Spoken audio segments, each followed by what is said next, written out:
दोस्तों, अगर हम स्पेस में सोलर पैनल्स लगा देते हैं जो हमें वहां से अनलिमिटेड सोलर एनर्जी जनरेट कर सीधे अर्थ पर भेज दे तो कैसा रहेगा।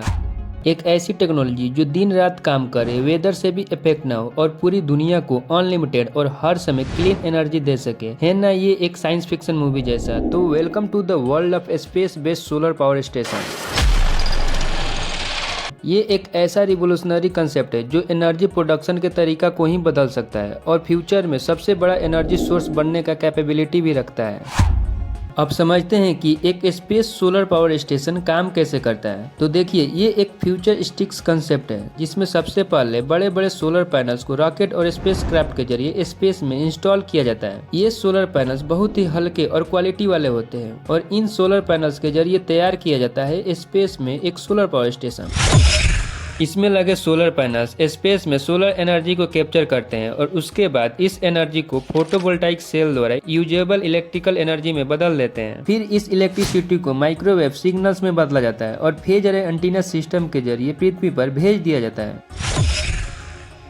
और अर्थ पर लगे रिसीविंग स्टेशन इन माइक्रोवेव्स को रिसीव कर फिर से उसे यूजेबल इलेक्ट्रिसिटी में बदल देते हैं। मैपल, जो कि एक space based solar power station है, उसका भी वर्किंग प्रिंसिपल इसी पर आधारित है। माइक्रोवेव अरे for power transfer low earth orbit experiment, जिसको शॉर्ट में मैपल कहते हैं, ये एक ऐसा स्पेस क्राफ्ट था जिसे जनवरी 23 में पृथ्वी के ऑर्बिट में छोड़ा गया था। इस पर सोलर पैनल्स लगे हुए थे। ये सोलर पैनल सन के रेडिएशन को कैप्चर कर उसे पृथ्वी की तरफ ट्रांसमिट कर दिए और ये पहली बार हुआ था कि स्पेस से वायरलेस एनर्जी ट्रांसमिशन किया गया। मैपल भी उन सभी प्रोजेक्ट्स में से एक है जो स्पेस में सोलर पावर स्टेशन के कंसेप्ट को सर्च करने के दिशा में काम कर रहा है। ये स्पेस सोलर पावर डेमोन्स्ट्रेशन का एक पार्ट है जो यूएस के कैलकट कंपनी द्वारा डेवलप किया गया एक टेक्निकल एक्सपेरिमेंट है जिसमें स्पेस में सोलर एनर्जी को स्टोर की जाती है और माइक्रोवेव बीम्स के जरिए पृथ्वी पर वायरलेस तरीके से भेज दी जाती है। साइंटिस्टों का माने तो यदि एक सोलर पैनल्स को पृथ्वी पर इंस्टॉल करते हैं और उसी सोलर पैनल्स को स्पेस में इंस्टॉल करते हैं तो स्पेस में लगाए गए सोलर पैनल्स हमारे पृथ्वी पर लगाए गए सोलर पैनल से 8 गुना ज्यादा इलेक्ट्रिसिटी जनरेट करेगा। आज पूरी दुनिया में टोटल इलेक्ट्रिसिटी का लगभग 4% इलेक्ट्रिसिटी सोलर पैनल्स के जरिए मिल रहे हैं, लेकिन साइंटिस्ट चाहते हैं कि लोग फ्यूल बेस्ड पावर की जगह सोलर पावर्स का इस्तेमाल करें। हालांकि ये मुमकिन नहीं है क्योंकि अर्थ पर इतने लार्ज अमाउंट में इलेक्ट्रिसिटी जनरेट कर पाना संभव नहीं है, क्योंकि अर्थ पे हर समय धूप नहीं रहती और कई देशों में तो ज्यादातर समय बादल छाए रहते हैं। ऐसे में 24 घंटे और 7 दिन सोलर एनर्जी मिल पाना संभव नहीं है। इसीलिए साइंटिस्टों ने सोलर एनर्जी के लिए स्पेस की तरफ रुख किए।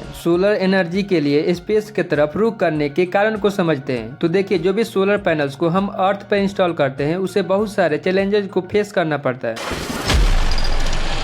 अर्थ बेस्ड सोलर पैनल्स का परफॉर्मेंस वेदर कंडीशन पर निर्भर करता है। क्लाउड कवर, बारिश, डस्ट जैसे कारण सोलर इरेडियंस को कम कर देता है जिससे एनर्जी प्रोडक्शन प्रभावित होता है। दूसरा है नाइट टाइम इफिशियंसी। रात के समय solar panel solar energy generate नहीं कर सकते क्योंकि सनलाइट नहीं होती। इसके लिए बैटरी स्टोरेज की जरूरत पड़ती है जो कि बहुत महंगा होता है। तीसरा है इंस्टॉलेशन चैलेंजेज। एक सोलर पावर स्टेशन लगाने के लिए बहुत बड़े पैमाने पर भूमि की जरूरत पड़ती है। अब जिस भूमि को हम कृषि या किसी और काम के लिए यूज कर सकते थे उस पे बड़े बड़े सोलर फार्म्स लग जाएंगे। चौथा है maintenance and durability. Earth based solar system को वेदर कंडीशन, डस्ट एक्यूमुलेशन और इन्वायरमेंटल वियर एंड टियर के कारण नियमित रूप से मेंटेनेंस की जरूरत पड़ती है। इन सभी लिमिटेशंस के कारण स्पेस बेस्ड सोलर पैनल्स को बेहतर और भविष्य के लिए टिकाऊ विकल्प माना जा रहा है। वहीं इसके उलट एक स्पेस सोलर पावर स्टेशन इन सारे प्रॉब्लम्स को बाईपास कर देगा।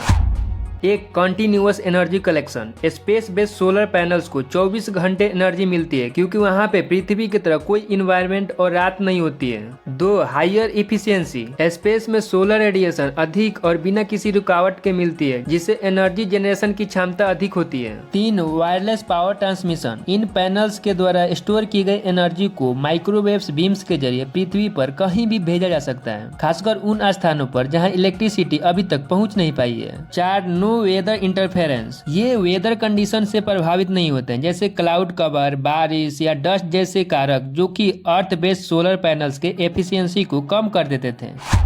Unlimited power supply. स्पेस से सोलर एनर्जी प्राप्त करने की कोई सीमा नहीं होती है जिससे यह एक सस्टेनेबल एनर्जी सोर्स बनता है।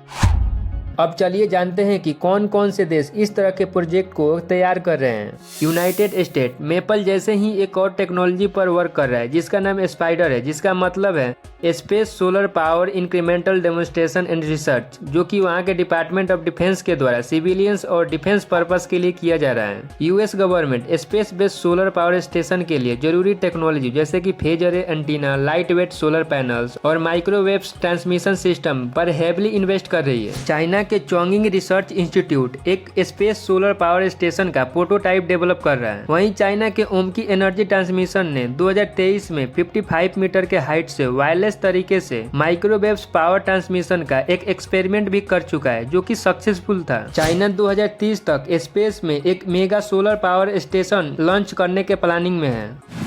जापान की जेक्सा कंपनी एक full scale solar power station satellite develop कर रही है जो पावर को स्पेस से पृथ्वी पर ट्रांसमिट कर सके। Japan arrow space exploration agency जेक्सा company ने ही 2015 में दुनिया में पहली बार 55 मीटर के हाइट से 1.8 किलोवाट का पावर वायरलेस तरीके से सक्सेसफुली ट्रांसमिट किए। यूरोपियन स्पेस एजेंसी ने 2022 में एयरबस और अपने एरो स्पेस कंपनियों के साथ मिलकर सोलारिस नाम का एक प्रोग्राम शुरू किया है जो स्पेस सोलर पावर सिस्टम के डेवलपमेंट के लिए काम करेगा। वहीं UK government space solar power station के लिए स्पेस एनर्जी इनिशिएटिव के तहत अपने कंपनियों को फंडिंग भी कर चुका है। अब बारी आती है अपने इंडिया की, जिसका इंतजार आप लोग बहुत बेसब्री से कर रहे हैं। तो इंडिया के ISRO light weight solar panels के डिजाइन पे काम कर रहा है और साथ ही माइक्रोवेव ट्रांसमिशन टेक्नोलॉजी पर भी काम कर रहा है जो एनर्जी को इफिशिएंटली स्पेस से अर्थ के तरफ ट्रांसमिट कर सके। India space based solar power system को एक long term renewable energy solution की तरह देख रहा है। ये अभी अर्ली स्टेज में है। आपको यह वीडियो कैसी लगी कमेंट सेक्शन में जरूर बताएं। साथ ही वीडियो को लाइक कर दे और मेरे चैनल थिंक टैंक टीवी को सब्सक्राइब करना ना भूलें। मिलते हैं ऐसे ही एक इंटरेस्टिंग इंफॉर्मेटिव वीडियो के साथ। Thank you.